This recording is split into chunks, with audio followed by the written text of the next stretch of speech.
Добрый день, уважаемые заинтересованные лица, заказчики, подписчики. Мы сегодня начинаем очередную подготовку участка под рекультивацию. Участок располагается в Московской области, в Павловско-Посадском районе. Участок 8 соток, он весь неровный. Рядом буквально за забором болото со змеями, сужами и сутками. То есть он на склоне. Вот. Множество мелких кустарников, которые требуется измельчить, раскорчевать. Дальше демонтаж куч произвести земляных после предыдущего строительства. Вот они видны, видите, по 5-6 кубов они. Произвести корчевку кустарников, которые здесь предыдущих деревьев остались. Ну и измельчить, подокосить траву, измельчить ее в мелкое удобрение и укатать валиком, в том числе и сеном. Измельчить и запустить в естественное удобрение. Вот как выглядит участок на текущий момент. Что? Чем помочь тебе? Подержи. Все полностью, да.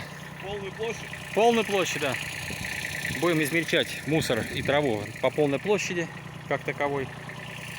Вот сейчас мы приступаем к работам. Вот обзорное видео с высоты, то есть перепад здесь порядка 2 метров. То есть участок ярусный, примерно чем-то напоминает ландшафт Дмитровского района, хотя здесь мещерская низменность. И мы вот на этом ландшафте с переменной высотностью будем производить измельчение.